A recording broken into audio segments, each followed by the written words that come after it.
from Duluth. I think he's even called Duluth George sometimes. Incredible images. We're going to talk with him when we come back. Stay with us.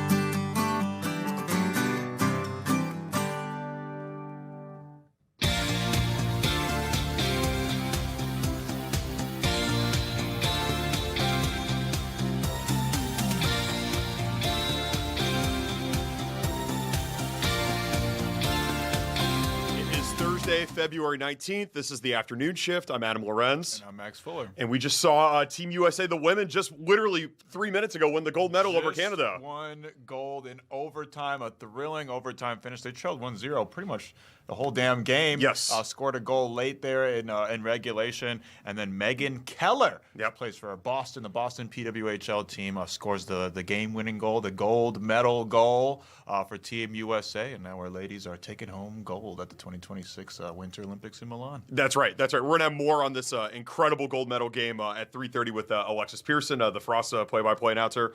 But first, we're going to throw it to the Minnesota State Capitol, where Republican senators are talking about fraud in Minnesota and a new bill that they're proposing to stop it with accountability and oversight. Yeah, it's been one of the central topics at the heart of everything going on in Minneapolis and Minnesota at large for, pretty much the whole calendar year. Mm-hmm. So let's go to that and get right to it. About the resignations at the U.S. Attorney's Office and how that is impacting fraud investigations. The top prosecutors on fraud have left. Does that concern you about being able to hold these people accountable if the people who know this issue better than anybody are no longer in the office? What concerns me is that if those people are considered the ones that know the most on fraud, what is our Attorney General doing? He had the responsibility to do this from the very beginning, and he should have been taking this very seriously at that point. Unfortunately, he's behind the 8 ball on this one, and he's trying to build the office up over there. Fortunately, our federal side, they already have made some hires. They're getting back to indicting folks on that one. You're going to see some of that coming out. So they're building that office back up, and I feel fully confident that we're going to have the resources there to do the jobs to help protect Minnesotans as the Attorney General struggles to do so. Representative Stevenson has mentioned an idea of adding prosecutors to the State Attorney General's office for the Medicaid Fraud Control Unit. Would your caucus be in support of maybe spending money to add more prosecutors to the State Attorney General's office? Yeah, I'd like to see what that proposal is, and if it's a temporary position or if it's a full-time or what that looks like. But I think that we could find some common ground. But again, like to see what that ultimately looks like. All right. Thank you, guys. Sorry.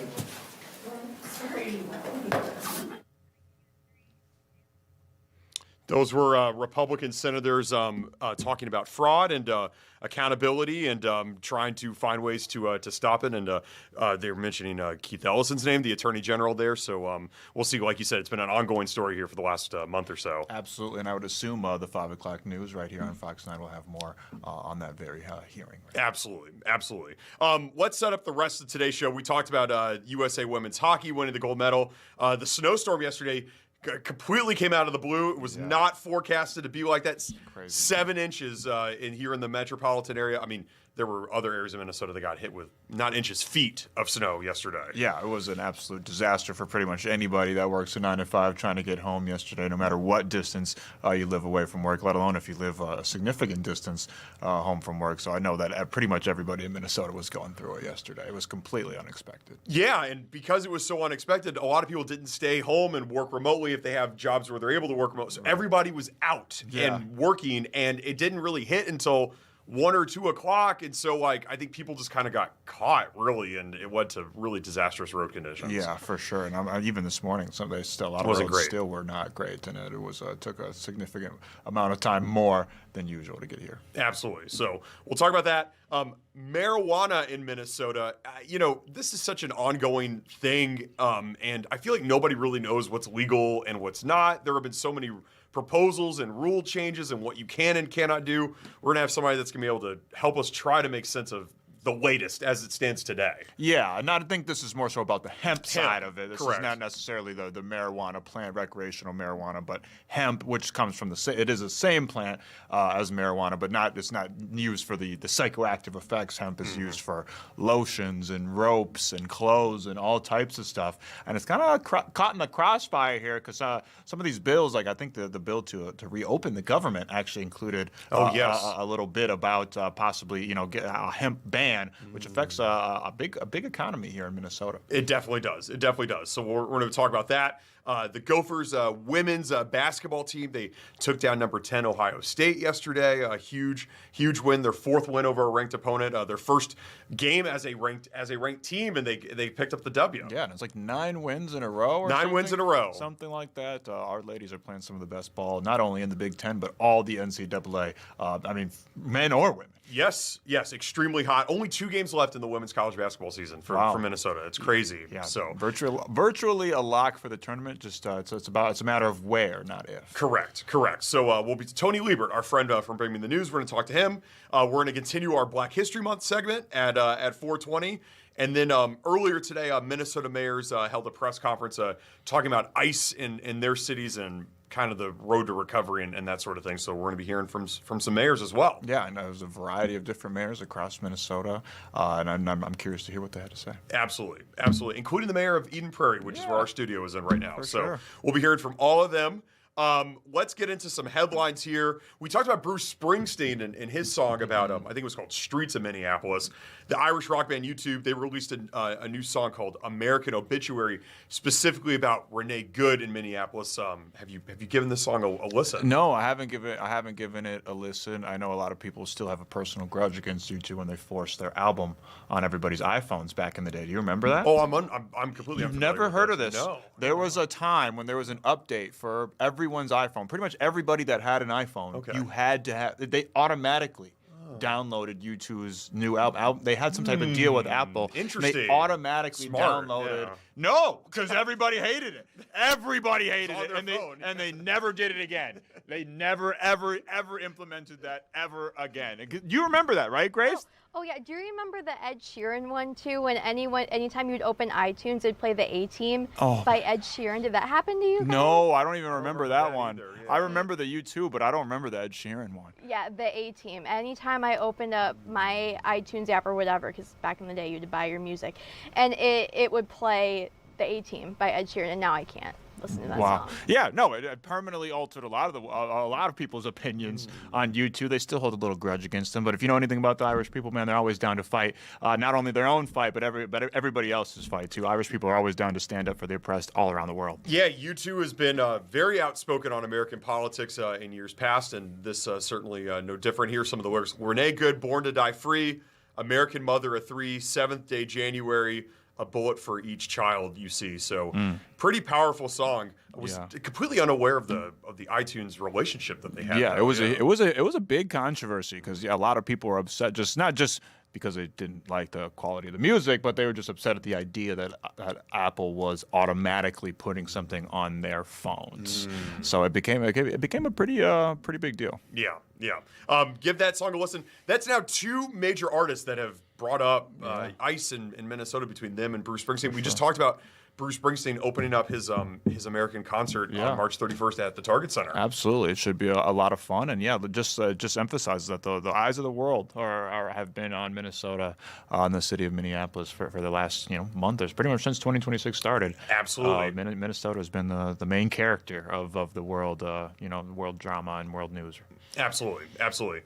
Speaking of world news, the former Prince Andrew was arrested by British police today on suspicion of misconduct in public office related to his links to Jeffrey Epstein. This is the first time in nearly 400 years that a senior British royal was placed under arrest. Kind of unprecedented for not the Holy Family, the royal family over there in Britain. Yeah, I mean, this is massive news all over here in the United States. I don't even think we can fathom the scale that this probably is news overseas, especially over in England. It's like you said, it's unprecedented, and I would imagine there's going to be a lot more fallout to come, not only there but around the world, contained from what we've seen allegedly in these files, and supposedly allegedly there's more to come. So I would assume this is only the first of many dominoes to fall, and this is a pretty big damn domino, because this is the royal family. Like you said, this hasn't happened in centuries. Even if he doesn't end up, getting charged, the fact that the fact that they went that far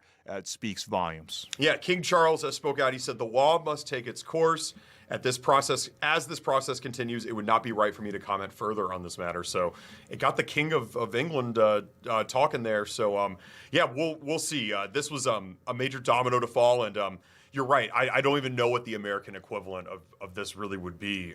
But I don't know if we can really fathom what magnitude. It's gigantic, and obviously it's going to have ripple effects, possibly even here, because again, if you see some of the alleged names that are involved with some of these activities, man, it's an awful lot of people, and it's an awful lot of powerful and influential people that usually tend to evade, accountability for alleged crimes. So this is a pretty big deal. Absolutely. We'll Massive. continue. Yeah, we'll continue to track that as well. Speaking of massive, all the snow yesterday. We're going to get into the commutes home. Just the surprise that all of this was. I mean, it was supposed to be 1 inch in the Twin Cities. Right. That was across the board. That was everybody was saying 1 inch. 7 inches in the Twin Cities yesterday. The most single-day snowfall accumulation in Minnesota this calendar year to date. Wow. Yes. That's incredible. Yes, yeah. So more on yesterday's snowstorm coming up right after this.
know Minnesotans like the winter weather and winter outdoor activities, but I don't think anybody really enjoyed yesterday. Yeah, I don't think anybody was really prepared for it. We went from 50-degree weather, people being outside in T-shirts like Ian was talking about, people throwing things on the grill, hooping, you know. My basketball group with Mitchell, Fox 9's own Mitchell, and everybody was out hooping over the weekend. You know, everybody was enjoying the sunshine, and then all of a sudden we got hit with a blizzard. It was literally snowing sideways. Would you, like, for real, like, those are like blizzard-like conditions yesterday, you'd say? Possibly. I mean, Ian explained like what the technical definition of it was, but man, it sure felt like it. There's obviously been more intense. There's been, you know, higher accumulations of snow, but the speed, like the haste and like the veracity with which it came, it was like, wow. It kind of came out of nowhere. Yeah. Shout out to the city of Hovland. Ian was talking about this yesterday. 39 inches of snow. That is a 24-hour snowfall record for the state of Minnesota. That is insane. They set a record yesterday. Which is saying a lot. That's saying a lot. That's saying a lot. Here, if you live in the metro, you got between 5 and 7 inches, and like you said, it was totally unexpected. It led to just horrific commutes home for some people. I know some were worse than others. You were saying you can get home. It took several hours. Yeah, because I don't drive, so I usually take Ubers and Lyfts and whatnot. I live downtown Minneapolis. It would have cost over $100 to take an Uber or a Lyft, which is just absurd. And I'd rather sleep here than do that. You know, wear the same exact clothes and everything. I would never do that. So I went to go take a bus. Eden Prairie. We're talking about the Eden Prairie mayor. If you're watching, you got to fix the public transit system, brother, because there's not a whole lot of public transit going on here in Eden Prairie. So I had to sit at the Eden Prairie bus stop for a long time. Then that bus got delayed to 20 plus minutes to almost 30 minutes. Can you track it on your phone or? You can. Okay. Yeah. Google Maps gives you like the real time. Okay. And the worst part is that it was about 5 minutes from its supposed time. Oh. And so I'm like, I'm close. I'm ready. I'm about to get home. It'll be a little bit late, but I'm about to get. And all of a sudden it just says delayed 30 minutes. You know, and you're just like. And then I had to go to the mall. Then I had to take the light rail home, and then I had to walk from Nicollet Mall. So I didn't end up getting home until 8:30. We're done with the show at 5.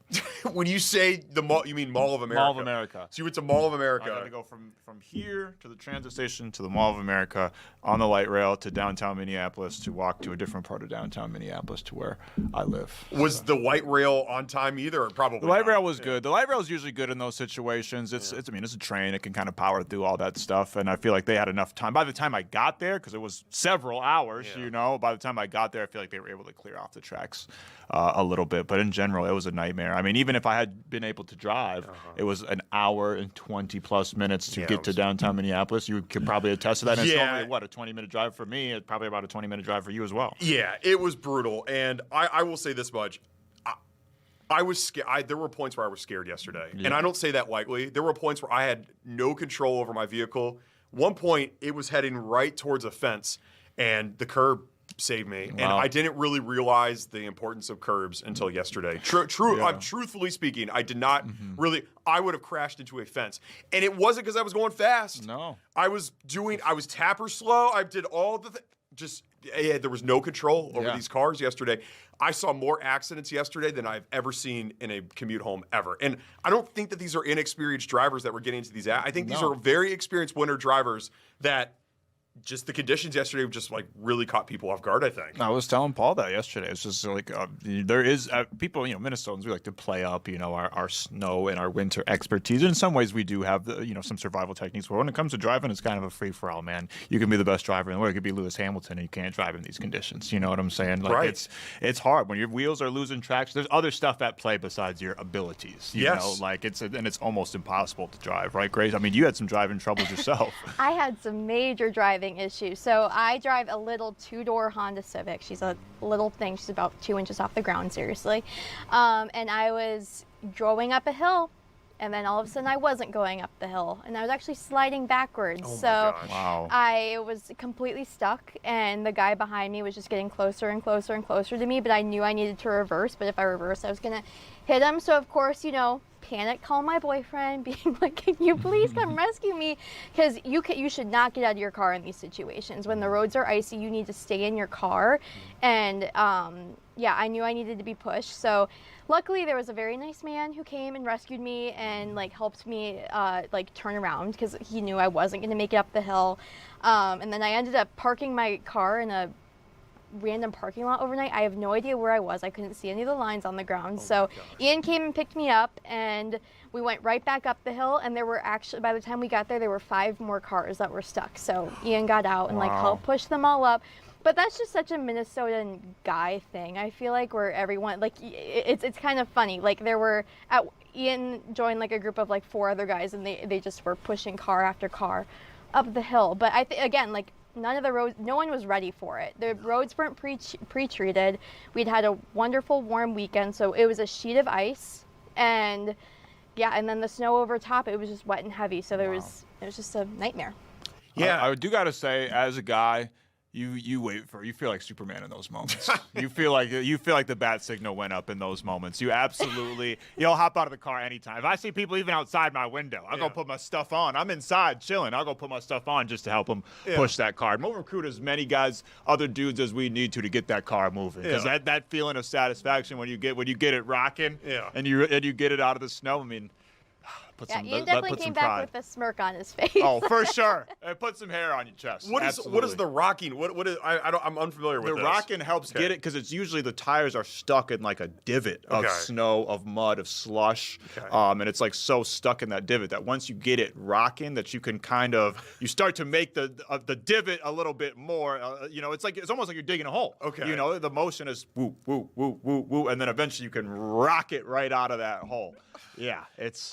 I was unaware of all of this. It takes some expertise. You know what I'm saying? But it is absolutely a thing. You can't just blunt force it. You gotta rock it back and forth a little bit, and then there's got to be someone in the front. They gotta be revving it up a little bit. That helps turn the tires a little bit, and then soon enough you'll be out of that thing. Yeah, it's almost like I almost feel like because the temperature yesterday was like 30 degrees, so it was like Grace was saying, it was wet and heavy. When the temperature is super cold, I feel like it doesn't really snow like that when it's like really cold, right? No, not typically, and it's not typically the road conditions aren't as bad usually when it's not as wet. That wetness and that heaviness, because those snowflakes were falling in big chunks, giant clumps, and it accumulated really fast. Because not all snow is equivalent. Like Ian was telling us about that yesterday. Some of the snow just hits the ground and melts right away, and I think that's what a lot of the meteorologists in town said. Basically, like, it's going to be an inch or two. It'll melt right away. It's not going to be a big deal. I don't think anybody saw it coming. And I wish we had Ian here today to ask him, like, what causes those? Like, what are the variables that makes it so wildly off? Right. You know what I'm saying? And that's everybody, all the Twin Cities meteorologists. They got to take that out. Y'all were all wildly off. I'm sorry to say that. Nobody was expecting that. Even the plow people weren't expecting. No, they weren't. Nobody was, like you said, because then when you have some anticipation, then usually, your job will be like, hey, you can stay across the street, or stay at home, work from home, and do this and that. Nobody saw that coming. No offense, because the meteorologist out there was saying, hey, it ain't no big deal. It was a big deal. I know we inadvertently called Ian out yesterday, but I am calling him out directly. Ian, you got to hold that L. That's what I'm saying.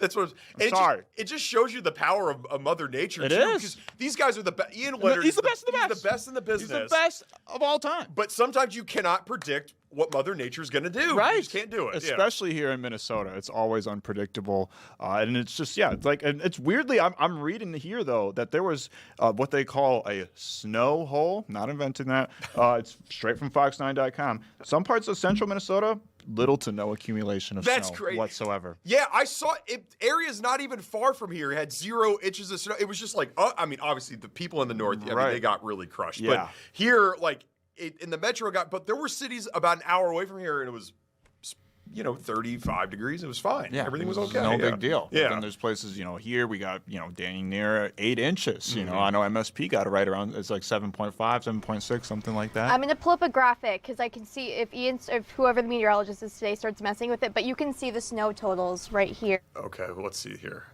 Let's see this. Uh-oh. Oh. The graphic is coming. Stand by.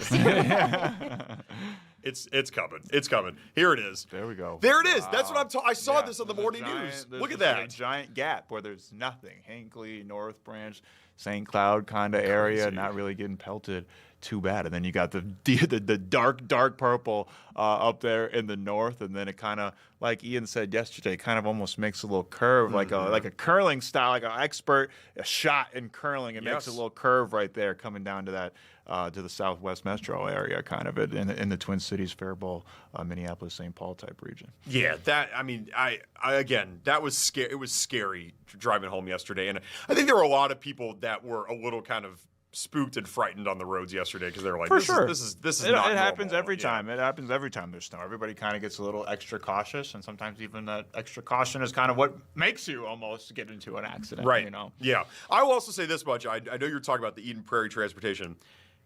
City of Minneapolis, the differences between the streets there and suburbs is startling. Yeah. Startling. Like downtown Minneapolis this morning, those roads were not good at all. At all. It was just slush just everywhere. Even on the highways and everything like that, it was not great road conditions even this morning. I think, I just didn't think nobody was ready for it. The snow. Yeah. The guys that are usually doing the snowplow stuff and everything, they probably weren't ready for it. Again, we were wearing T-shirts last week, so I think everybody maybe thought, even veteran Minnesotans maybe thought, hey, maybe this winter, maybe we're through the worst of it at least.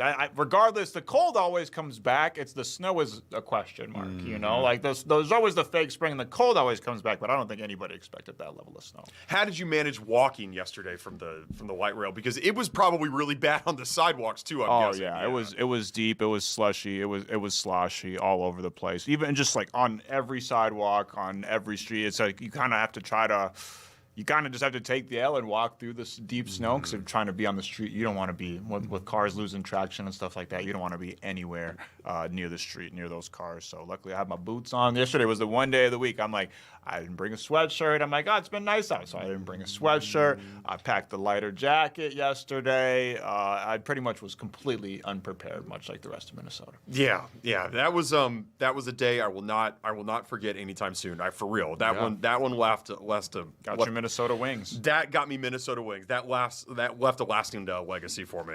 All right, let's stay with the winter theme here and talk about USA women's hockey after the break. Yeah. Crazy overtime win. It happened literally about 30 minutes ago. Yeah, I mean, you can't script, stuff like that. That's the drama, the heightened drama that we all tune in and have our eyes glued to the TVs to watch when it comes to the Olympics. And our ladies took home the gold against their arch rival, Canada. Yeah, and we got Alexis Pearson who calls games for the Minnesota Frost coming up. Yeah, so she's very familiar with. I mean, the Frost is damn near half the team, and I'm sure they got players, maybe even on the Canadian team as well. So Alexis Pearson, one of the elite hockey minds, the go-to hockey mind when it comes to women's hockey here in the Twin Cities. We'll be talking to her next about the gold medal game that just went down at the Olympics.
Just as the afternoon shift was getting started, the ladies' Olympic run was ending with the gold medal. Incredible. Oh my gosh. I mean, that was a crazy overtime win. They just had to, oh, sorry, what were you about to say? I was going to say we watched it live. We It was literally nuts. watched it right as the show was getting started. Yeah. The USA women's hockey team take home the gold against Canada, winning 2-1 in overtime. And there's no better person to talk to when it comes to women's hockey here in Minnesota than Alexis Pearson. She works with the Frost. She works with the Wild. She probably covers, just like peewee hockey games, knee hockey that people are playing in the hallways as they're waiting for their hockey tournament games. I mean, Alexis covers it all. Thanks for joining the show today, Alexis, after a historic win.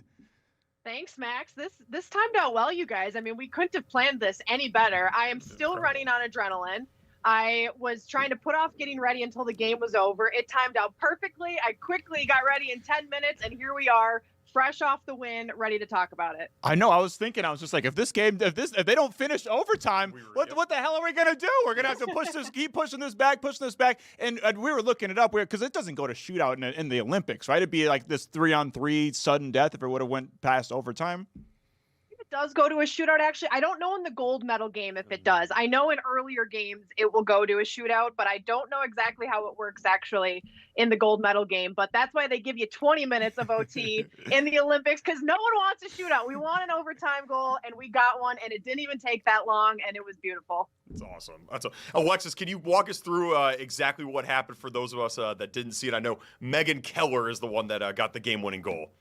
Yeah, well, 16 PWHL players on Team USA, and 2 of them teamed up for the game-winning goal. One of them is Minnesota's very own Taylor Heisey with an electric feed from behind the goal line all the way down the ice. Megan Keller makes an incredible play to beat out the Canadian player who was trying to defend her, cuts to the front of the net, and on a backhander is able to throw it back behind Anne-Renee Desbiens for the game-winning goal. Just an electric finish. Even the tying goal with a few minutes left in regulation, that was exciting. And then you get the overtime goal. So it was an incredible effort by Team USA. And I truly feel like this is one of the best women's teams Team USA has ever put together. And I think they showed it here in this Olympics. Alexis, we're not used to these heart palpitations throughout these hockey games, because it's just been belt to butt for every single game for these ladies. What was different about this game against Canada? Because we just saw them play like 2 weeks ago, and it was 5-1. Yeah. And what's crazy is, earlier in the Olympics for the women's team, it's like you could throw the game on, you could do some chores, wash the dishes. Right. You know they're going to win. It's no problem. You don't have to stay glued to the TV. Oh, they're up 3-0, 4-0. Great, beautiful. You get to this game, and all of a sudden you got to lock in here in this game. And then Canada scores the shorthanded goal to go up, and it's a nail biter down to the final minutes. Then you get OT.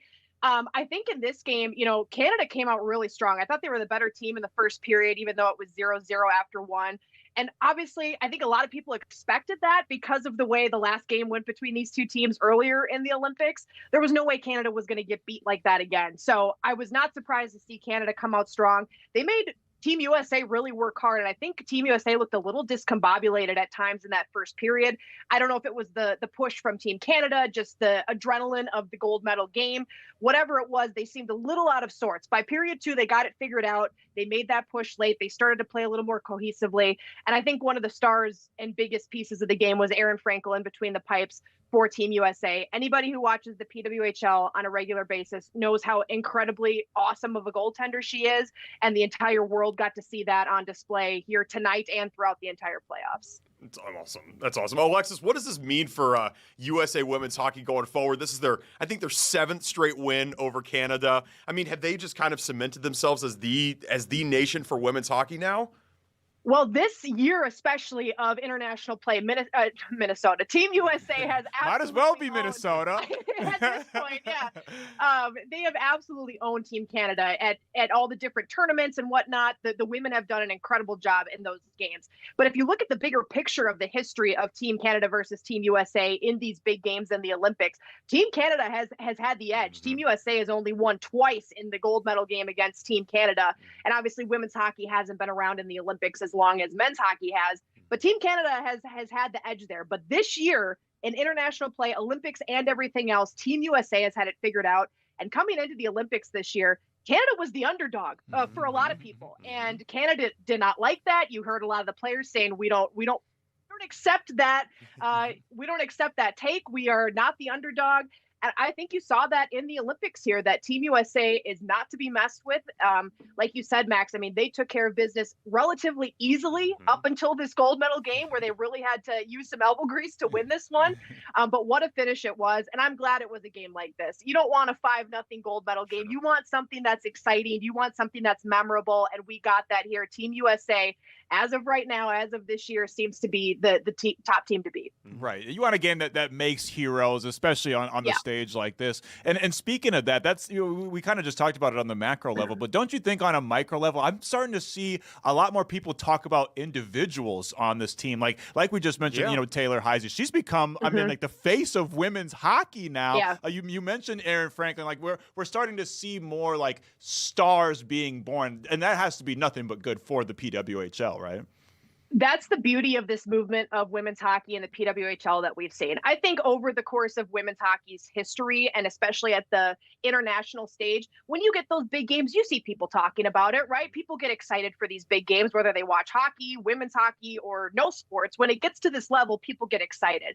But now we're at the point where there's women's hockey on TV all the time. You've got the PWHL, you've got some great college hockey teams at the women's level that really stand out night after night. And so it's not like the old days where you only got to watch women's hockey once every 4 years. Now it's, all right, it's a Wednesday night, I'm going to turn on a PWHL game, or it's a Saturday afternoon, I'm going to go down to Grand Casino Arena and watch the Frost play.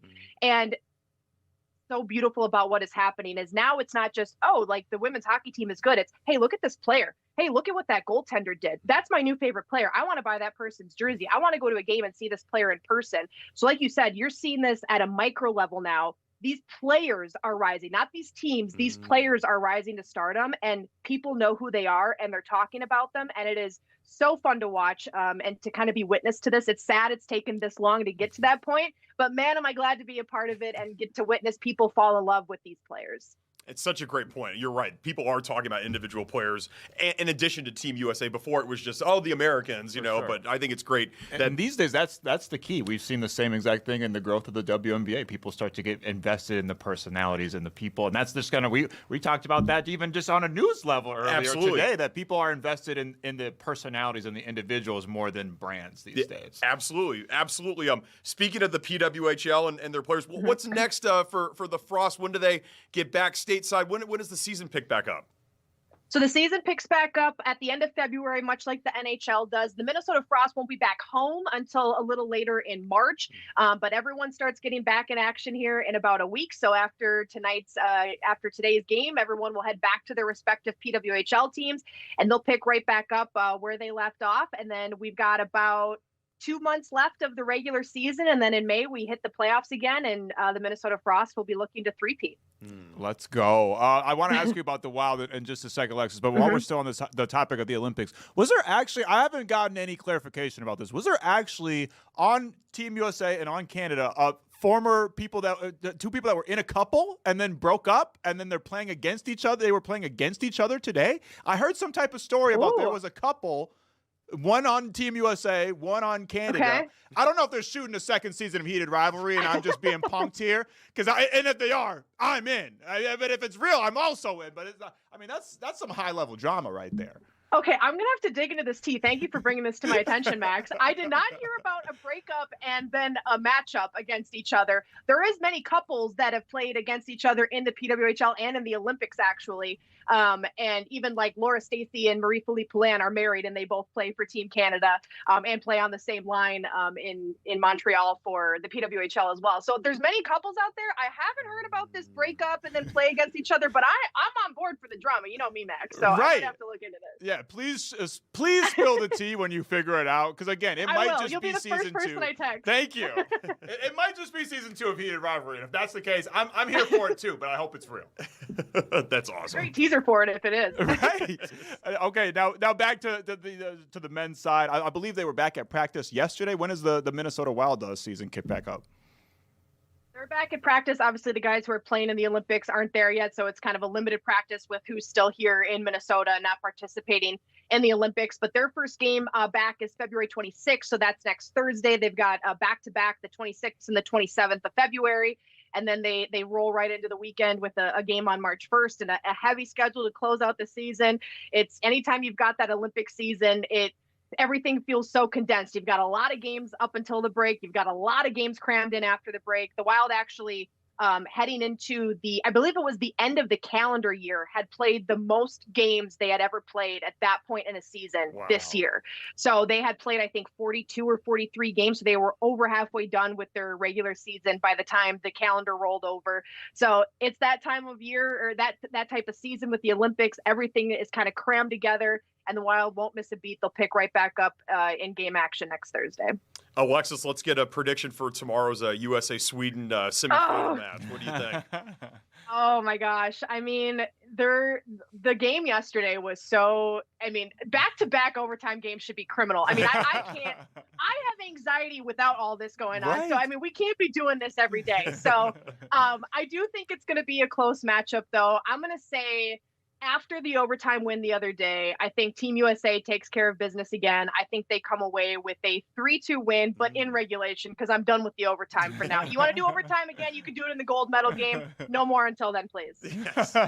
Fingers crossed for a blowout. I know we don't want one in the gold medal game. We want some drama, but this one, let's get a 5-0 game. Our hearts need a rest. Yes. Especially yours, Alexis. You're covering this just as good as anybody else. So thanks for joining the show today. Appreciate it. Thanks.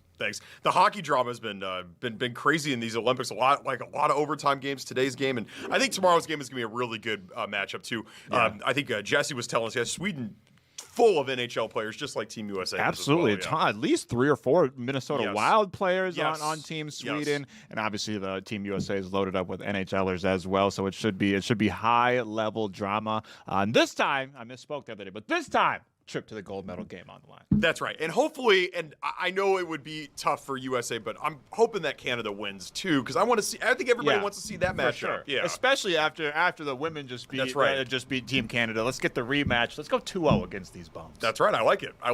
I just wanted to fill you in. I can't bring up the medal count and everything, so I'm using this for Zoom. But we are now tied with Italy for second place for total medals. We are right behind Italy on the gold medal count. So if men's hockey is able to go with the gold, we might be able to tie with Italy and then surpass them for total medal count. Let's go. And Norway's still number 1 with gold medals, Grace, right? I would think. Yeah, I don't think anybody's catching them. I don't think so. Norway has 16. Yeah, I don't even know if there's enough events to catch them anymore. If you win the hockey title, that's just 1 gold medal, right? It's not every player on the team. That would be cheating. That'd be a little stuff in the ballot box there, but that would be fun. Yes, I'm pumped, and this is the good stretch of the Olympics. Kind of the last few days here, the intensity coming up, and man, I didn't know that with Alexis talking about the Wild schedule. They're playing like 3 games in 4 days. I guess I didn't really consider the fact you take a 2-week hiatus from the NHL season. You got to pack in the games right after that. Right. Yeah.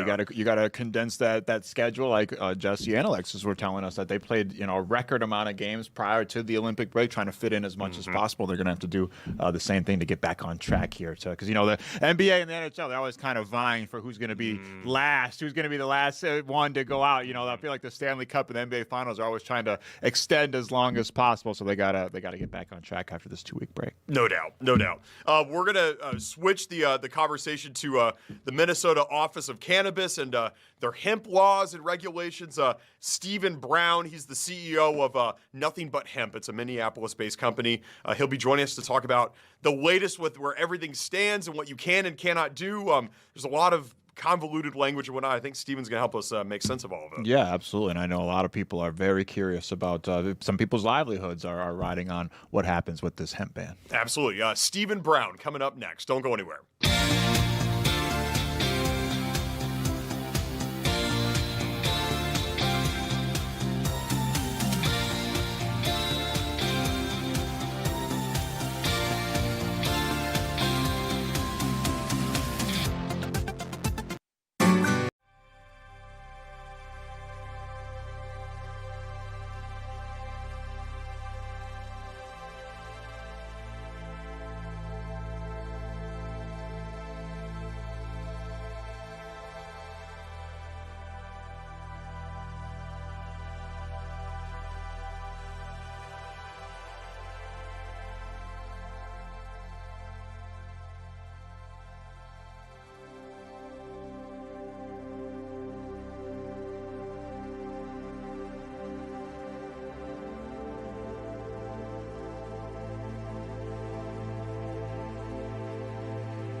What does Fax Mueller think of all the new rules and regulations with the Office of Cannabis Management? It's all very confusing to me. Yeah, it is very confusing, and I'm sure it's even more confusing for those involved in the hemp industry because they're kind of been caught in the crossfire here. They're not necessarily. I mean, I feel like it's obviously hemp is part of the marijuana plant, but it's not marijuana. But I feel like it gets associated with that, and it gets lumped in and kind of caught in the crossfire. And all of a sudden, we went from having legal hemp and not legal marijuana to legal marijuana, and it's up in the air for hemp now. Let's bring in the CEO of Minneapolis-based Nothing But Hemp, Stephen Brown. And Stephen, thanks so much for joining. I think that's a great first question. Can you just tell us, for the viewers at home that may not know, what is the difference between hemp and marijuana per se? Yeah, it's the same. It's the same plant. It's a legal distinction between the two. So when you're growing hemp, it needs to be under 0.3% delta-9 THC, but we're able to actually bring it to a concentration level into a gummy at like 5 milligrams or 10 milligrams and still have it be legal and do cross state lines. So I always like to tell people in 2018, we federally legalized cannabis, but just through the definition of hemp. Yeah. Stephen, from my understanding, hemp kind of got caught in the crossfire with this government reopening bill. Can you explain to the people like where this potential ban came from and why? Yeah, so Mitch McConnell put together a bill and snuck it in, and basically it ends our ability to sell intoxicating hemp products nationwide. And the bourbon industry was lobbying against the hemp industry because they believe the alcohol sales are down, specifically because of hemp. Yeah. So. Yeah, I know. And to that point, I know that there was a judge. He recently tossed out this banning on hemp products directly to consumers. So now you can ship hemp products directly to consumers. Why was this even banned in the first place, Stephen? It should have never been banned in the first place. It's when the OCM was just making up rules as they kind of see fit, and that's been kind of common. There's other issues on the table that are very similar. I'm really glad that Carol Moss's team actually went out and fought this. We continue to keep on selling products online because we believe that it was unlawful. And so we kept on shipping throughout the state of Minnesota because it wasn't in statute. And agencies cannot just make up rules. It has to be something that is from statute and then putting rules around that. Could you just talk about, because I feel like people underestimate just how vast the hemp economy is. Could you just talk about kind of the hemp economy and all the different things that it's utilized for? Yeah, I mean, people use hemp for Hemp Creek for building houses, for clothing. They use it for armor back in the 1600s. So, I mean, it's been used for so many different things. It's been used as a biofuel. Henry Ford actually uses it as a biofuel. It got 35 miles per gallon. So hemp can do a lot of different things. It also cleans the soil. So it's really good for farmers, especially if you have any like toxic metals. Hemp will actually pull that up and actually clean up that soil. So it can be used in environmental ways as well. And then a lot of consumers use it for pain, anxiety, sleep, or just to feel good. Yeah. And so, Stephen, just to get this straight, hemp is legal recreationally in Minnesota. You can buy it, but can you buy marijuana? Like what are the legality? You explained what the difference between the two of them is. What are the legality differences between the two? Yeah, so marijuana is any cannabis sativa L plant that is above 0.3% delta-9 THC specifically. Anything below that is considered hemp. So you need a lot of hemp to get THC and put that into a product. And so that's what the hemp industry does right now. The marijuana typically is at around a 1% delta-9 THC, and there's another element called THCA that's in the flower as well. And that is usually in, the 20% or 27%. And when you light that on fire, like cannabis, it converts from THCA to delta-9 THC. So there's some states that have loopholes that allow for THCA flower to be sold, which is allegedly pretty much close to being marijuana, but it's under 0.3% delta-9 THC, so it's able to be sold. So you'll see some strains that might be 20% THCA, but under the 0.3% delta-9. So essentially that's legal. In our state, Minnesota, there's a total THC rule, So it's illegal for us to sell THCA flower in our state. I know that you guys sell like skincares and lotions and body products. If this hemp ban were to go in place, would that affect you being able to sell these products? Because to be honest with you, I've seen them in like general retail stores that, you know, sell regular, like sitting on a shelf next to a lotion that doesn't contain hemp. Will the ban, if it goes into place, affect your body products? Partially, yes. And the reason why I'm saying that is there's nothing that's illegal for us to import hemp from other states in regards of like a finished product or an isolate. But inside United States, it will be impossible to grow hemp based on the way that this rule is written. So everything would have to be imported instead of actually being made here grown here with farmers. So that would be the difference. So non-psychoactive CBD products could still be legal, but we would have to either source that from EU or from China. So, Stephen, what is being done to try to kind of, you know, curtail this or prevent this from happening? We've been really working hard. I was in DC about 3 weeks ago, meeting with congressional members, having conversations, educating them. I would have to say a lot of the congressional members here in Minnesota are fantastic. They're working hard on this issue, and they want us to basically take the Minnesota model that we have and move it across the country. But you know, it's a bipartisan issue. There are some people on both aisles that think hemp should be illegal. And so we just have to educate these people, you know, that we could do it right. There has been bad actors in this industry, you know, having gummies that, you know, were 2,000 milligrams and people were getting sick off of that. But in Minnesota, we put together the right laws in place, which is this low dose cap, so that it's safe for the consumers. We have childproof packaging. There's just so many different ways that we can keep this industry alive and really have it be functional across the whole United States. Stephen, we've learned about all the different uses of hemp. Can you tell us some of the products that you all sell at Nothing But Hemp? What types of products can people buy if they go to your market?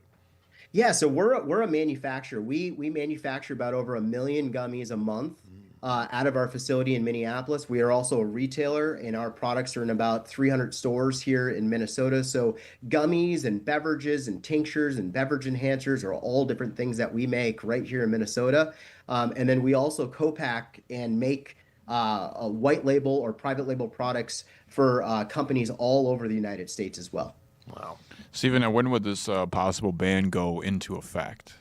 November 12th. The good news for Minnesota is that the Office of Cannabis Management is working on a bill allowing us to either convert over to having adult use license. So I feel pretty optimistic for our state, but for nationwide, it's a coin toss. A coin toss, sorry.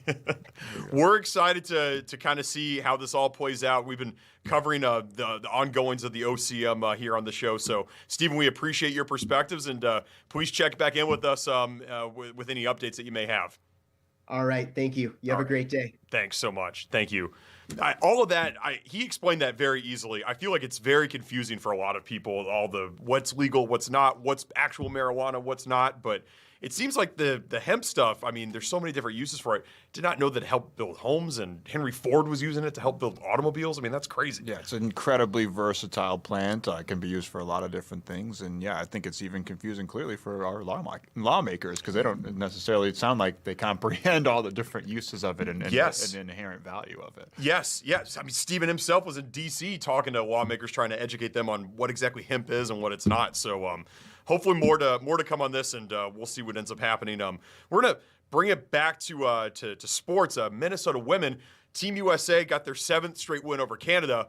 The Minnesota women's hoops team just won their 9th straight game this season. Yeah, the Minnesota women's Golden Gophers basketball team, they're on a tear right now. I think it's their 2nd longest win streak ever in program history. They just beat Ohio State last night. They're on a roll. They're a ranked team now. They're a force to be reckoned with, much like our next guest, Tony Lieber. Yeah, and he's got the best mustache in the whole Twin Cities, I think. Absolutely, number 1 with a bullet. Number 1, Tony Lieber. We're excited to see him next.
hottest team right now in the Twin Cities, the Minnesota women's basketball team. I think they are. Yeah, and I was just reading an excellent in-depth article by some guy, Tonai Liber?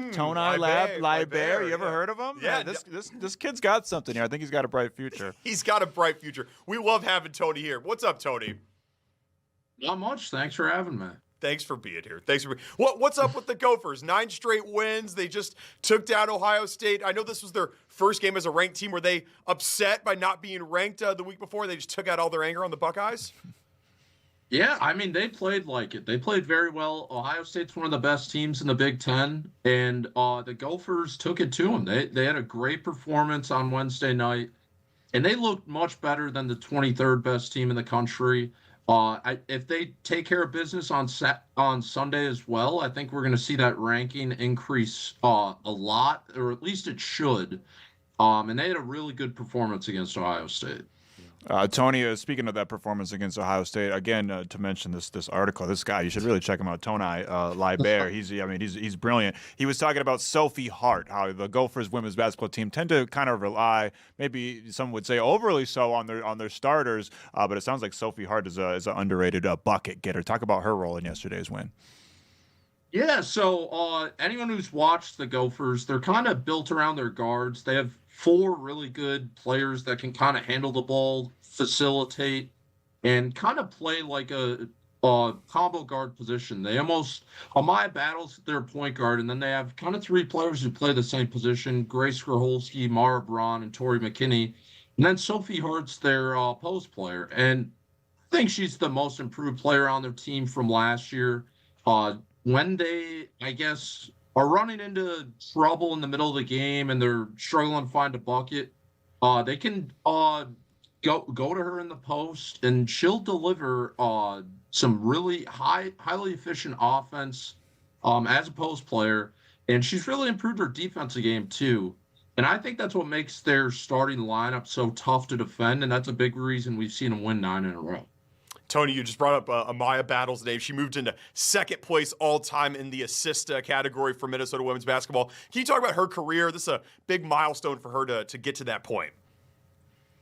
Yeah, it's interesting because her and Mara Braun were obviously brought in by Lindsay Whalen when she was still the head coach of the Gophers. And they highlighted a pretty impressive recruiting class, 2 in-state players. Amaya Battle was a star at Hopkins High School. Her brother Jamison played for the men's team for a little bit, and then now he's in the NBA. And Amaya, she has the stats as one of, I guess, the most productive players in program history, but she hasn't been able to play in the NCAA tournament. And barring a catastrophe, this team will play in March Madness. So it's something that she, I guess, deserves because she has been such a productive player for the program. But she doesn't have that appearance in March Madness, so it'll be fun to watch her get her chance to make a deep run this March. Tony, it was a pretty brutal shooting start yesterday in that game against Ohio State, and it's from what I've been reading, and I haven't been able to, I'm not an elite women's Gophers basketball mind like you are. I haven't been able to catch too many of the games, but from what I've been reading, slow starts has kind of been something that's been plaguing this team all season, right? Yeah, I think that's the most encouraging thing actually with their current win streak, because college basketball on both the men's and women's side compared to the pro game, you have a lot more streaks where you don't get a bucket, where you go scoreless for 5 or 6 minutes, and it's a lot of runs on both sides for each team. It's just more variance when it comes to that, and I think the good teams are able to overcome that and not let it bother them, and then just kind of get back into their groove and then fight back and play back into the rhythm that they have as a team. And I think the Gophers have done that really well the past few games.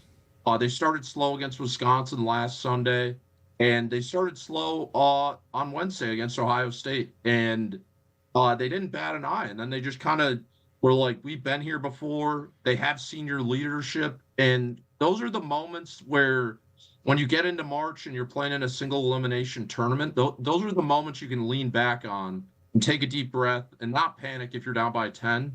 And that's something that I've been really encouraged by this team compared to years in the past. Tony, we love you. We're going to look forward to that Gophers game against number 18 Michigan State on Sunday. Thanks so much for being with us.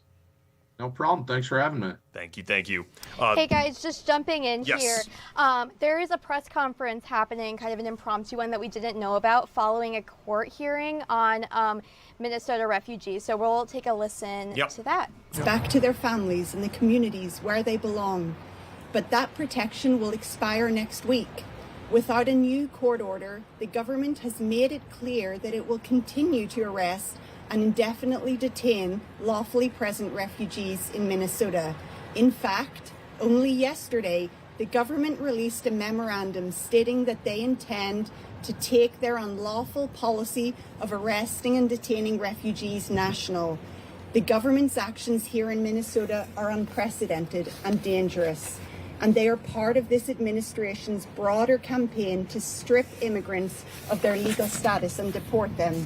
Everybody should be disturbed by this and by the administration's insistence that it has the right to indefinitely detain people who have legal status and who are not accused of any wrongdoing. We are deeply honored to be joined here by powerful advocates, including community and elected leaders, to push back. Following some speaker remarks, we will have a question and answer. Thank you so much for your time, and I'm thrilled to introduce our first speaker, Michelle Drake, executive shareholder at Burger Montague. Okay, I'm so sorry. Our first speaker is actually Kimberly Grano. Kimberly is my colleague at the International Refugee Assistance Project, and she just argued inside the courthouse. Kim, please.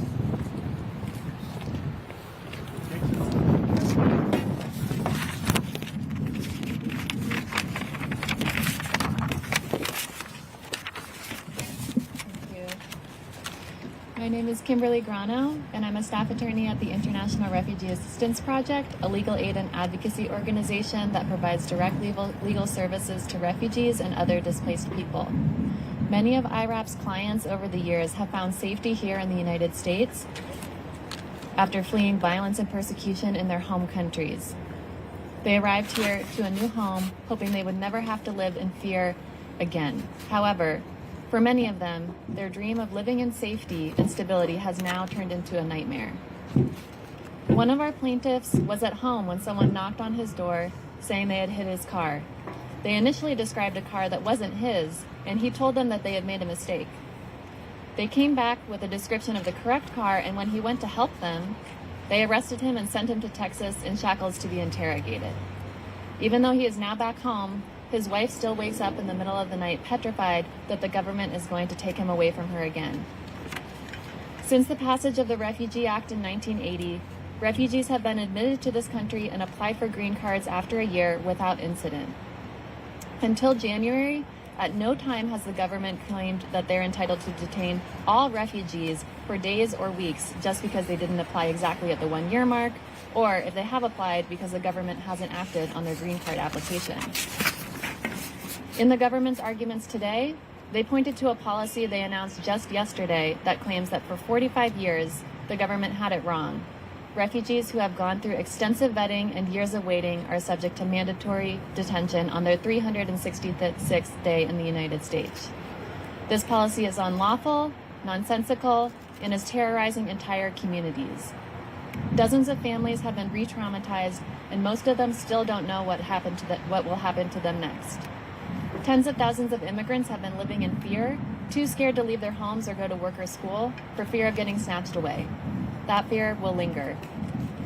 What we are seeing here is the start of a national campaign to transform refugee status from something permanent to something the U.S. government can take away at whim. We were in court today because we will not stand for this. Refugees and immigrants of all types around the country are looking at what is happening in Minnesota with fear, but also hope from the tremendous efforts to push back against these unlawful actions. Together, we can stop the government from illegally targeting law-abiding refugees for arrest and detention. No one should live in fear that their government will target them because of who they are or where their families come from. We will defend our communities and stand up to any attempt to strip people of their status, their livelihoods, and their safety. Thank you.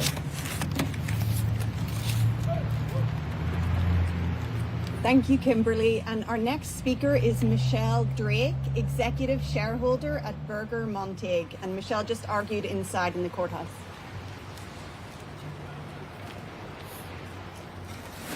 Good afternoon. It's my pleasure to represent the refugees who are at the heart of this lawsuit. This is ultimately a case about a broken promise. It's a promise that America made to refugees. It's a promise that Minnesota made to refugees when they came to this country. And part of that promise was that after a year they could become lawful permanent residents, that they would receive their green cards. But DHS and the Trump administration have broken that promise. And instead of finding themselves in lawful status with their green cards, our clients instead found themselves in jail, shackled, handcuffed, shipped off to Texas, including children as young as 4, including a 16-year-old girl held by herself overnight in a hotel room by ICE agents. I'm ashamed of what this country is currently doing to refugees in Minnesota and Operation Paris. But I am a proud American and I'm a proud Minnesotan, and I have faith and hope in this building that stands behind us. The temporary restraining order that this court issued a few weeks ago stopped the practice, and today we ask the court to extend that order in the form of a preliminary injunction.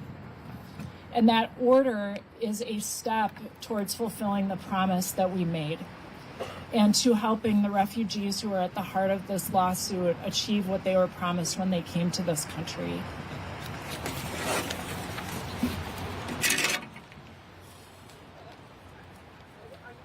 Thank you, Michelle.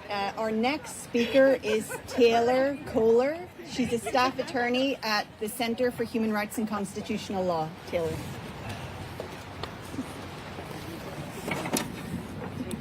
Good afternoon. My name is Taylor Kohler, and I'm a staff attorney with the Center for Human Rights and Constitutional Law, one of the organizations serving as legal counsel in this case. But I'm also here as a community member, someone who lives in the Twin Cities and Minnesota. I've directly witnessed the Trump administration's ongoing campaign of terror against my refugee neighbors. I've watched fear seep into everything. Fear of driving to work, fear of dropping kids off at school, fear of going to the doctors, fear that any normal errand could end with any of our neighbors being taken from their family, shipped to Texas, and disappeared in an immigration prison there. That's why I'm here today, and that's why our co-counsel and our community's elected officials are here too. Nobody should be forced to live in fear like this, no matter where they were born. Our refugee neighbors are in this country lawfully. They have violated no immigration laws.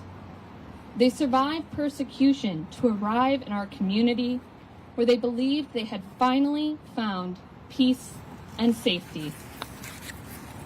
But Operation Paris, the campaign targeting Minnesota's refugee communities, which this lawsuit challenges, isn't about public safety or enforcement of immigration laws.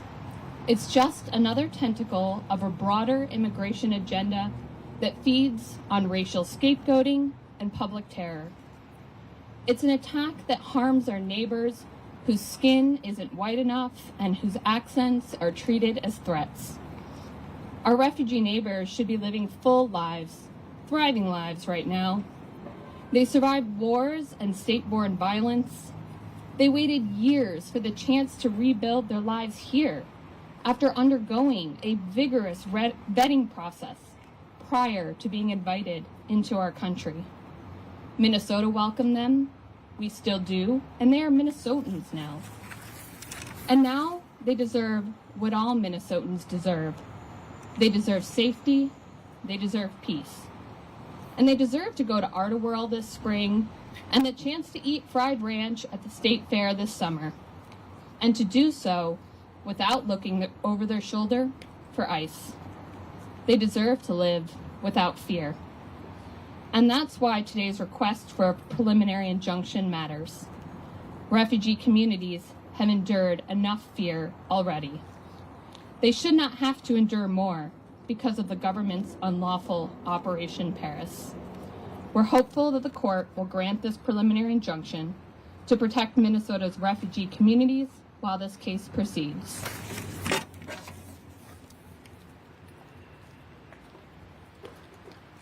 Thank you, Taylor. Our next speaker is Seo Za Vong, a local human rights activist.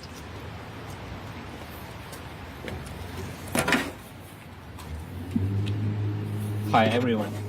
My name is Seo Za Vong, a Hmong Vietnamese refugee from Vietnam. And today I stand before you as a refugee and as someone who has spent many years advocating for religious freedom for the Hmong people in Vietnam. My family did not leave our homeland because of poverty.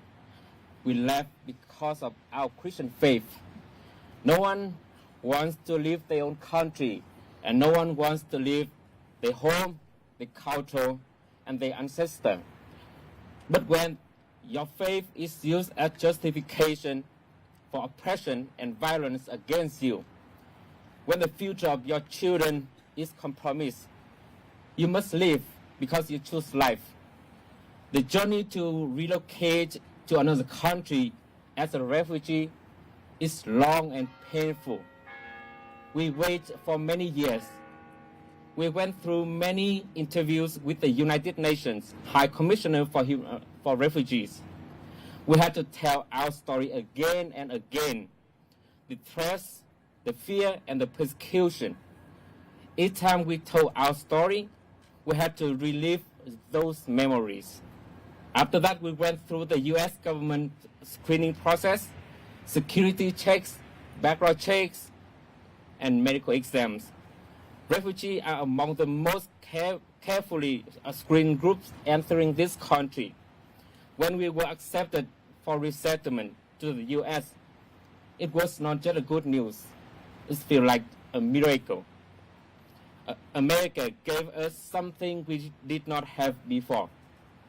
Freedom to worship God, freedom of speech, and the freedom to live without fear. For that, I am grateful. But recently, my family experienced fear once again. My aunt, who is also a refugee, was arrested by ICE. You may have heard about her story by the local news. She arrived in Minnesota by the United States Refugee Admission Program. She has no criminal history.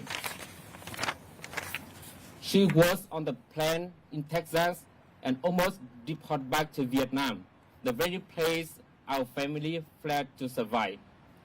This brought back all the fear from before. To be clear, we are not asking for special treatment. We are simply asking for promises to be kept and our humanity to be respected. No one deserves to relive the fear of systemic persecution they escaped from. For many years, the United States has represented religious freedom and human rights. Those values are the reason people like me believe in this country. I stand here not speak against America. I stand here because I believe in America. I believe America is strongest when it stays true to its values, when it protects freedom, and when it protects those who came here in good faith, legally, seeking safety. I am a refugee, and I am grateful to the United States to giving my family safety, dignity, and hope. Thank you for listening.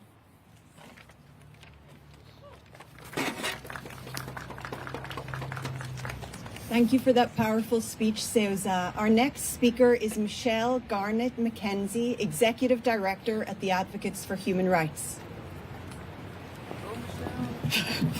Oh, I thought the mic would be at the right place for me before you. But my name is Michelle Garnett McKenzie, MICHELE-GARNETT, MC, capital KENZIE. I'm the Executive Director of the Advocates for Human Rights. And first, I want to thank our council, Berger Montag, the Center for Human Rights and Constitutional Law, and the International Refugee Assistance Project for representing us in this unprecedented attack on Minnesota's refugee community and on refugee protection itself. I also want to thank the phenomenal resettlement agencies and infrastructure, many of whom are standing here, standing with us today, and the tens of thousands of Minnesotans who have welcomed refugees to this country and this state for 50 years. We are proud to be part of this community, and we need to fight for it. Most importantly, I want to thank Minnesota's refugee community and our co-plaintiffs. Thousands of people have come to call Minnesota home after fleeing persecution on account of who they are or what they believe. These Minnesotans are our friends, they're our neighbors, they're our colleagues. They are strong and they are resilient, and they make Minnesota the rich, wonderful place it is today, the place where we stand up for human rights. The United States should be a refuge for people fleeing persecution. That was true since before this country was founded, and that value is reflected in clear, unequivocal laws passed by Congress to protect refugees. But as part of this wholesale attack on immigrants, the administration is attempting to unlawfully strip status from refugees. They launched this campaign in a way designed to strike fear into our community, going door to door, grabbing people from their cars, arresting them, sending them in shackles to detention centers where they faced interrogation alone. This is illegal and it's wrong. As the federal government continues its agenda of exclusion and expulsion from the United States, we will continue to oppose them and to champion the values on which our community stands. Thank you.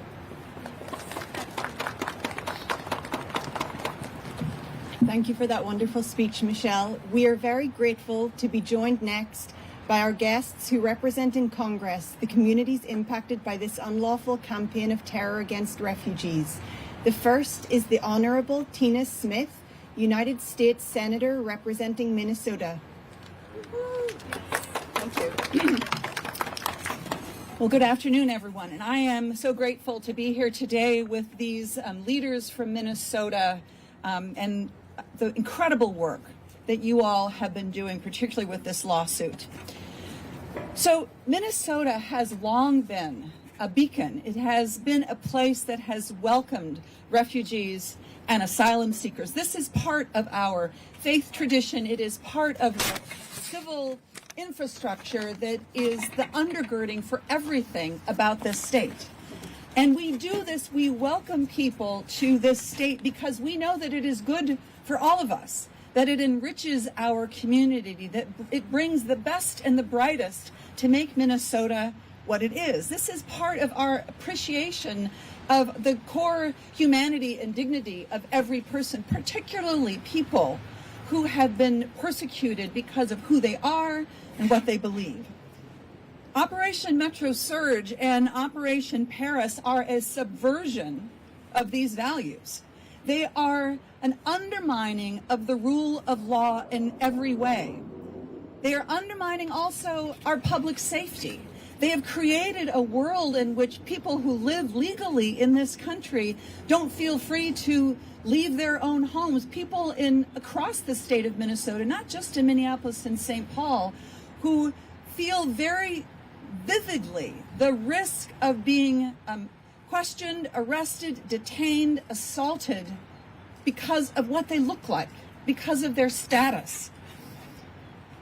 It is a cruel irony that refugees fleeing persecution from countries who have been lawfully admitted to the United States, they have been carefully and thoroughly vetted, as Mr. Vang described, who have done nothing wrong, people who have followed all of the rules. It is a cruel irony that these people are being persecuted here in the United States because of who they are. And let's be clear, the individuals that are being persecuted are being targeted in a cruel and arbitrary way. They are being targeted because of what they look like, because they are black or brown or Asian. And this is hurting the safety and security of everybody in this community. Now, last month, Judge Thunheim issued an order prohibiting the arrest and detention of individuals who are here lawfully as refugees and ordering the immediate return and release of these individuals should they have been taken out of the state. And today we had an encouraging hearing, I think. I believe from what I have heard of what happened inside this building that the government failed to offer any coherent argument for their policy in either law or fact. And so we will continue the fight for justice in the courts. We will continue our work to end these illegal operations for the good of immigrants and refugees in this state of Minnesota, this beloved state of ours, but for the good of all of us.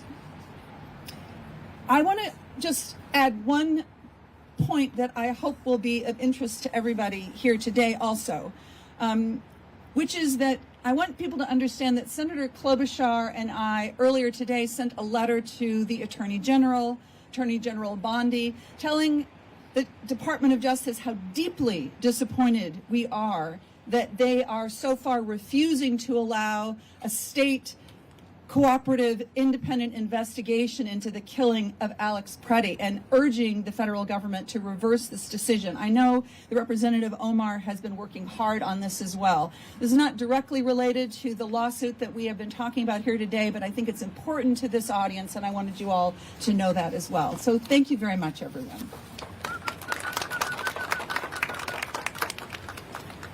Thank you, Senator Smith. We now welcome the Honorable Ilhan Omar, United States Representative for Minnesota's 5th Congressional District.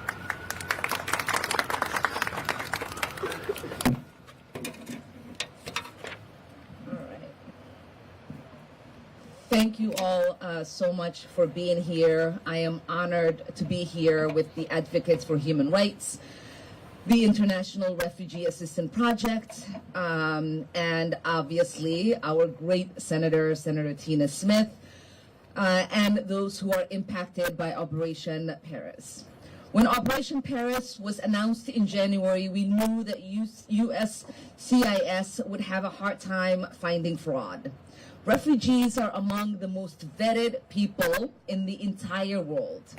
People wait years, even decades, to get through the vetting process of the FBI, DHS, Defense Department, and multiple security agencies. There is absolutely no reason for Trump to claim there is a rampant fraud in the refugee system, because we know this isn't about fraud. This is about targeting people from black and brown countries simply because Stephen Miller doesn't want us here. My family fled civil war when I was 8 years old. We lived in a refugee camp for 4 years, waiting for our paperwork to be processed, waiting and hoping that we would one day have a chance at the American dream, waiting for our chance at peace and stability and opportunity. For many refugees escaping paramilitary violence, masked agents of government, and corrupt court systems, they know firsthand what it's like to be targeted by an authoritarian government. They know what it's like to have their front door smashed in without a warrant. They know what it's like to be surveilled and targeted and arrested for no reason. And they did not expect to finally get to the United States only to experience a similar terror here. What horrifies me the most is that this is really just an excuse to traumatize and terrorize people who have already experienced unimaginable suffering and fear. It is an excuse to drive people out of public life. It is an excuse to break people, to make them so afraid that they are willingly leaving the United States rather than fight the illegal actions of the Trump administration. In so many of these cases, people are injured, denied medication, shipped to Texas, or held at Whipple Building for days. People eventually had interviews with USCIS, they were granted a green card, and then they were released on the streets in Texas without phones, IDs, or any way to get back home. In what world does this make sense? In what world is this efficient use of our tax dollars? In what world is this acceptable way to treat human beings? I am so grateful that the advocates and their partners are fighting this in court. And clearly, the judge's initial temporary restraining orders show how cruel and unnecessary and illegal this operation is. And this is just the first step. We need full accountability for the officials who created such a blatant illegal operation. We need accountability for the agents who hurt people and denied medical care. We need accountability for the agents who threw people out into the streets without no way to get home after being illegally arrested. And we need accountability for Stephen Miller, Kristi Noem, Greg Bovino, and every member of this administration who thought they were above the law. I am again very grateful to everyone here, everyone who has been advocating, the incredible Minnesotans who show people that Minnesota nice is not something we say, but it's something we live. Thank you.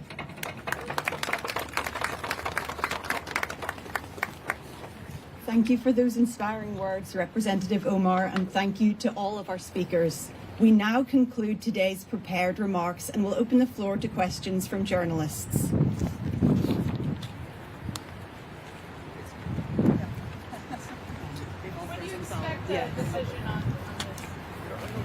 So the question was, when do we expect a decision on this? And I think that we expect that the judge will issue his decision in the next few days, and at least before next week on the 25th of February. So for our congressional representatives, what sort of movement do you see, if any, in, as far as DHS funding here? That's going to be a huge issue. You know, constituents here are really riled up by it. So what do you see from Democratic leadership?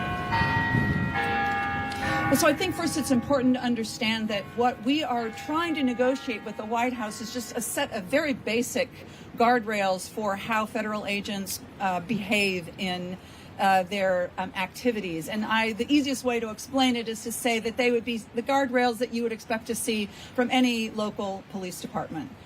I have to tell you that so far the negotiations have not been going well. There have been some offers traded back and forth. I know that the Democrats in the Senate continue to try to negotiate in good faith, but so far there has not been much movement that I am aware of. I think it's important for people to understand something else as well, which is that because of the Republican legislation in this so-called Big Beautiful Bill, well over $170 billion was in funding was provided to the Department of Homeland Security, $75 billion just to ICE. And so in my mind, at least, I don't speak for everyone in my caucus, in my mind, this lawless agency doesn't need another penny more of funding, and certainly not until we get some common sense guardrails around their activities.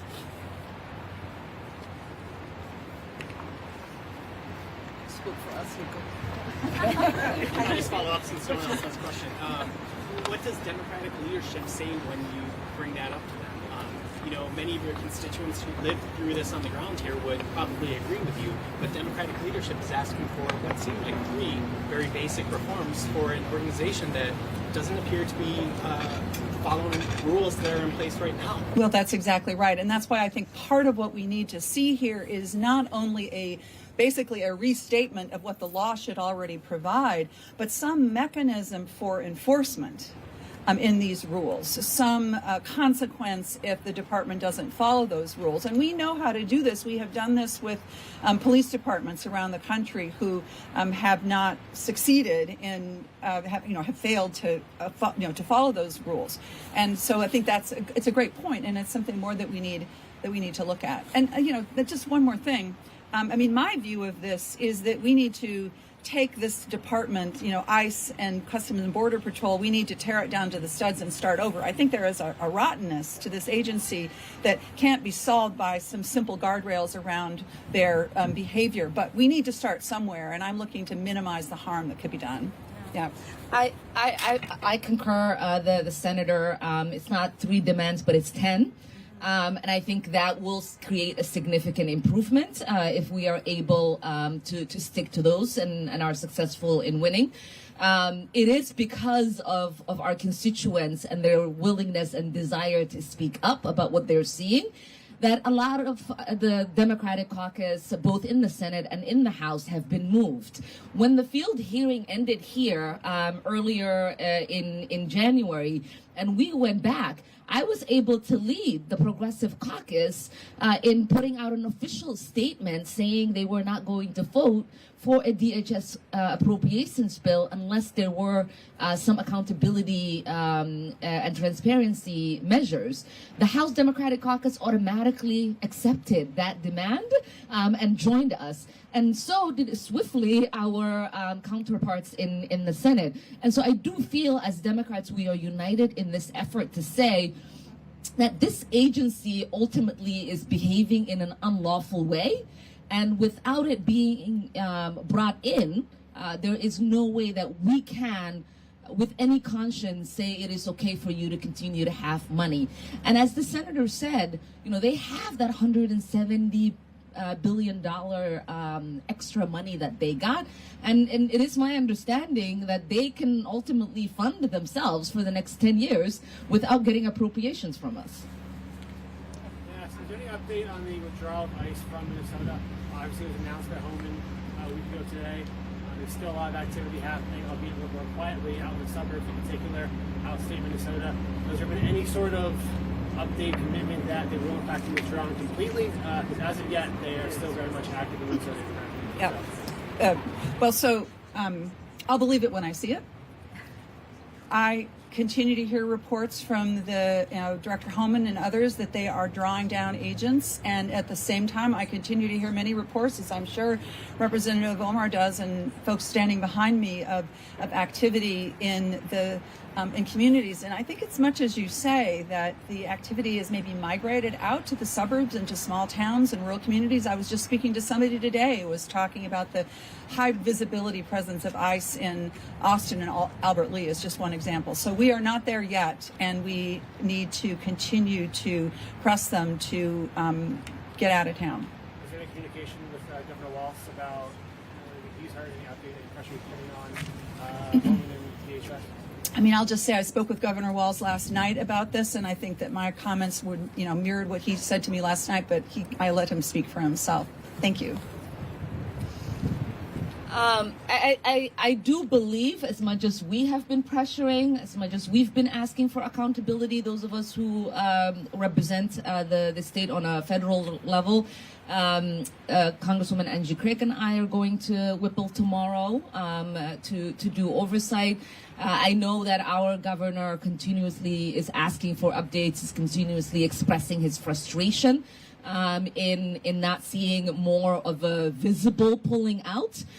We continue to hear stories in greater Minnesota, but we also, last night at my town hall, someone was describing how there's ICE staging in the schools in Fritley and in Columbia Heights, in Crystal and in New Hope. Someone was describing in North Minneapolis at Lucy Laney how they're still staging, and so we continue to hear these stories of ICE continuing to terrorize our communities.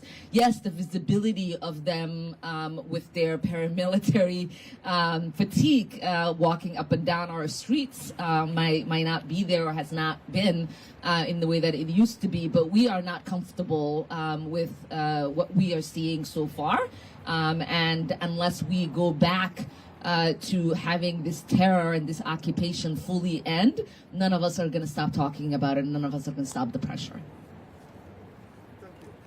I have a quick question from our reporter, Uba Ali, if that's okay. Are there any more questions about the case? The question she has is, in the state, how many lawful refugees have not secured permanent U.S. residency and could be left longer?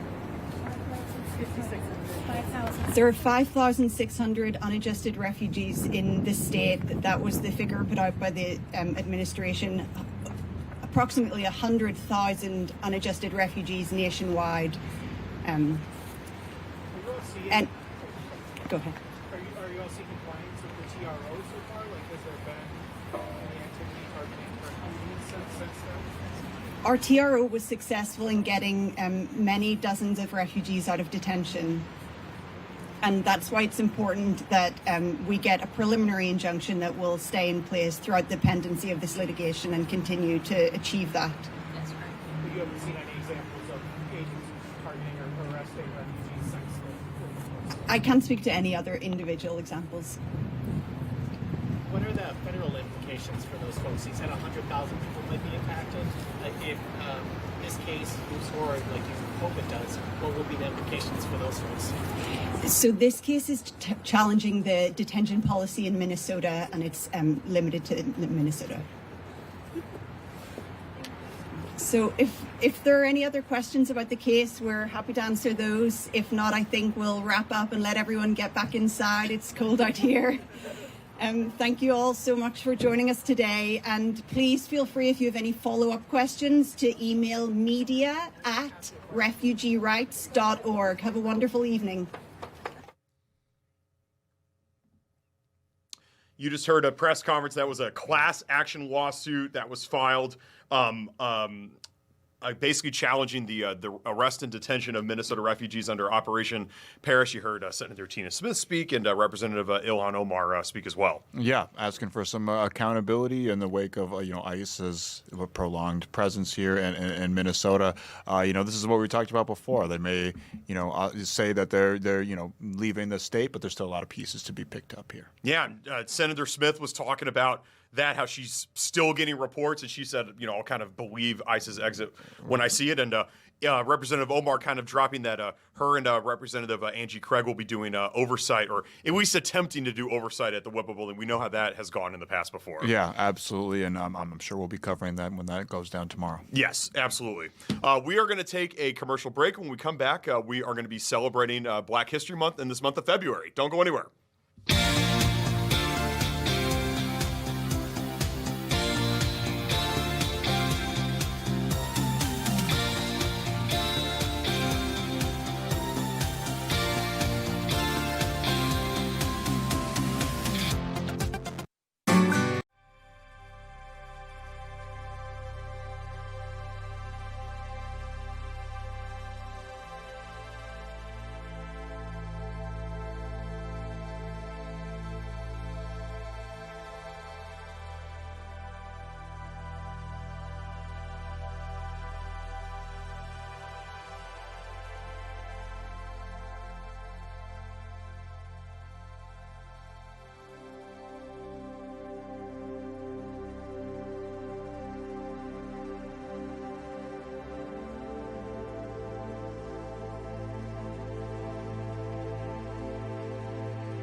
History Month series here, Max. Yeah, absolutely. Shining a light on some Black history, Black historical figures that you may not have read about or heard about in school. Absolutely, absolutely. I'll kick it off. I'm going to keep it here in Minnesota. Alan Page, the first Black judge in the history of the Minnesota Supreme Court. We all know Alan Page, obviously, from his famed days with the Vikings, part of the Purple People Eaters, the first defensive player to ever win NFL MVP in 1971. Wow.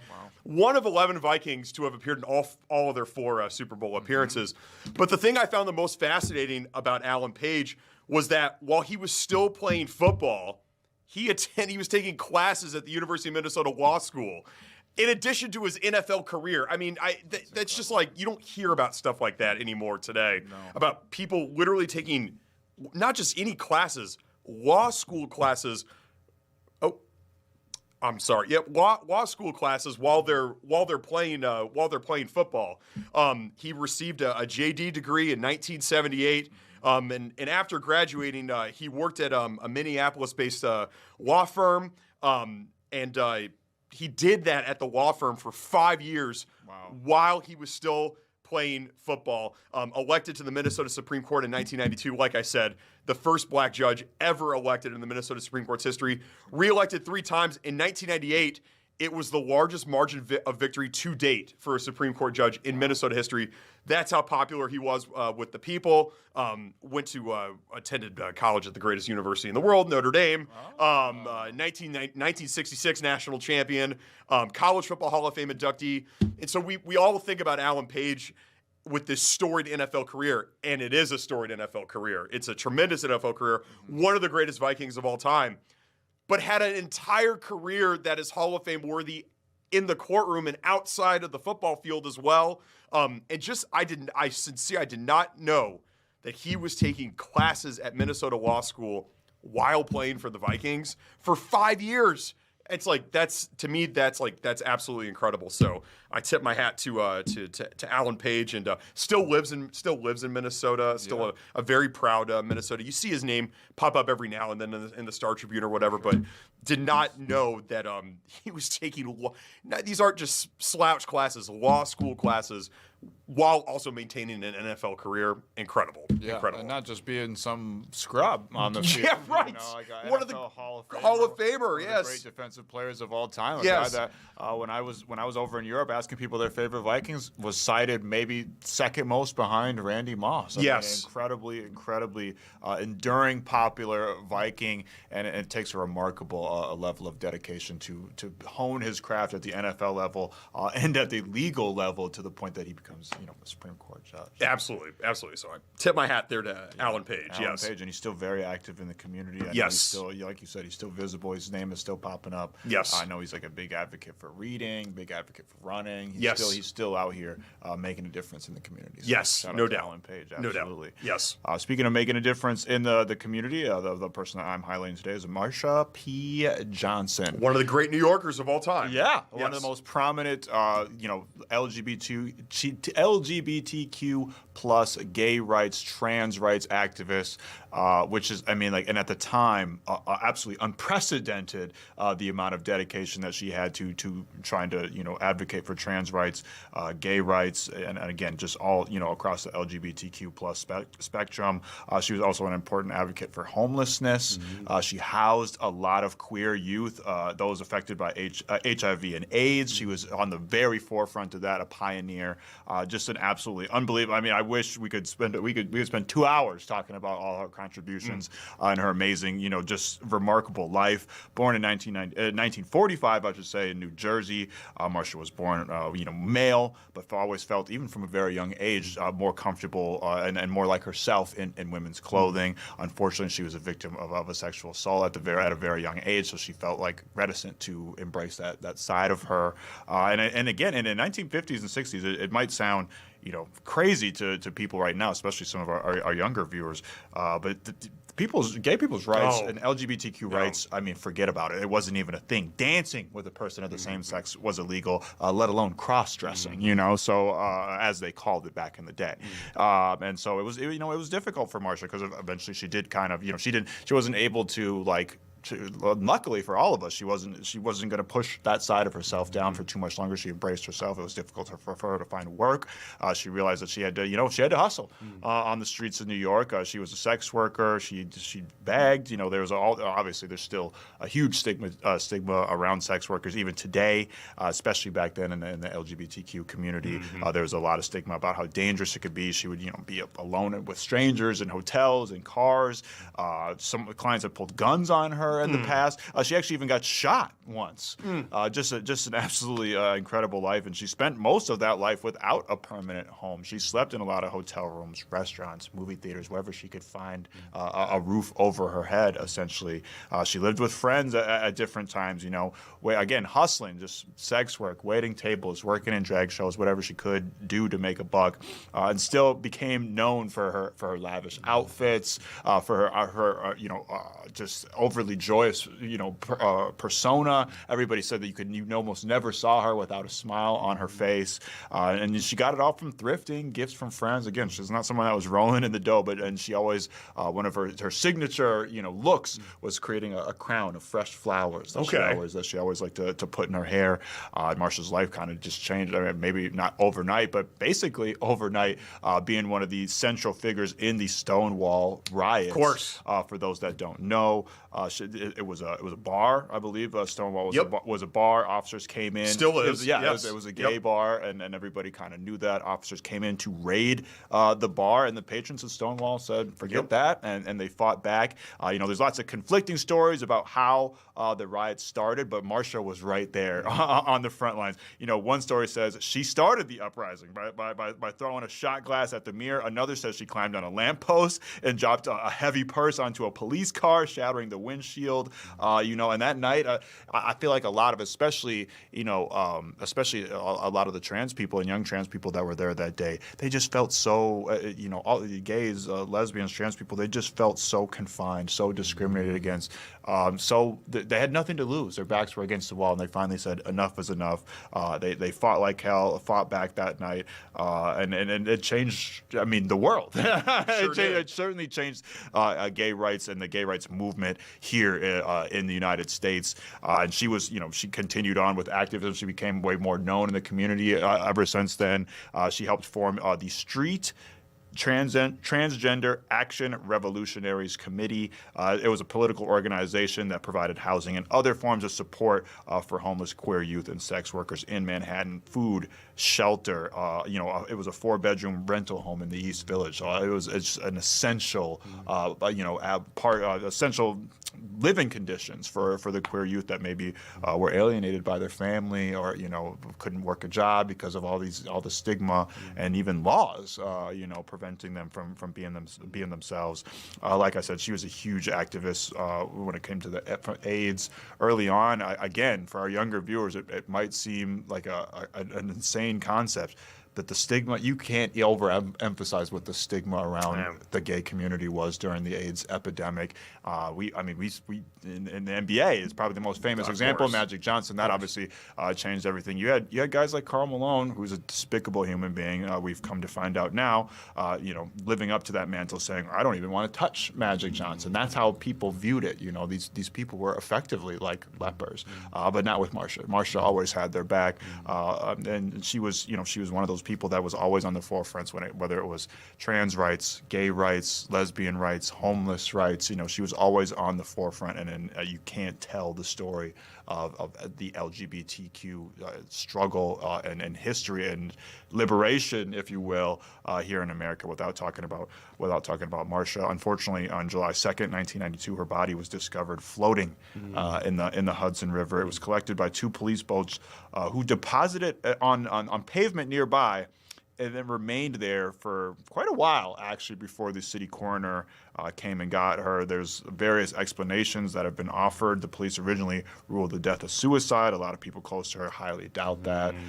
Witnesses say they saw 4 men harassing her on the 4th, July 4th, just a couple days before. That specific witness, and this is recounted from one of her close friends, that also he said, me and Marsha said that we're gonna, we're basically like a non-suicide pact. We hear sometimes people about having suicide pact, basically a non-suicide pact, like we're gonna make it through this life together. I don't believe that she would have taken her life. The witness that said he saw 4 men harassing her later also said he saw one of these men fighting with Johnson on a pier, and during the fight he called her a homophobic slur, and he was later overheard bragging to someone at a bar that he had killed a drag queen named Marsha. Others suggest that maybe she had jumped into the river to escape the harassment if she was being chased. That is something that was documented that she had done before. I know there was a kind of independent medical examiner in this extensive documentary about her that, maybe called into question some of these things, but regardless, there's still a lot of questions that remain around her death, and a lot of those close to her that knew her the best, they think there was some other activity involved, some other people possibly involved. So unfortunately, one of the great figures in Black history and in gay history had met a tragic end. I believe she was only something like 46, 43, something like that. So still had a lot of time left to impact and change the world. But in that limited time that she was with us here on this earth, she made her mark. And then the world wouldn't be the same today without her. No doubt. And the Stonewall Inn was in the news recently. The Trump administration ordered the lowering of the pride flag there, and the citizens of New York basically put it back up. And I'm not sure exactly if it's up or down right now, but it was in the news last week for that purpose alone. And you cannot tell the story of the Stonewall Inn without Marsha for sure there. So a very, very prominent New Yorker, and a very prominent within the gay rights movement as well. So an enduring legacy. That she'll never ever be forgotten for all the work that she did and all the people that she made feel seen throughout her life. And even directly and indirectly, just from her influence and the ripple effects. Seriously, it's a truly inspiring story. For sure. And another wife taken way too soon. Way too soon. 100%. Would still be with us today. Absolutely. Yes. She would absolutely still be with us today. And she'd have a lot to say about everything that's going on. No doubt. Right now. And there's a really good documentary. A lot of people swear by it. I haven't had a chance to see it yet. It's called The Death and Life of Marsha P. Johnson. And a lot of people say it's very powerful. I love it. We'll run this back again tomorrow, and we're looking forward to that. Let's take a quick commercial break here. When we come back, we'll round out today's show.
That's a Thursday show there, Max, I think. It is. We started with talking about the gold medal, the women's hockey team. That's right. Taking home the gold today. And we're going to end it talking about a gold medal. Alyssa Liu, the first American in 24 years to win Olympic gold in women's figure skating. Just happened just a little bit ago.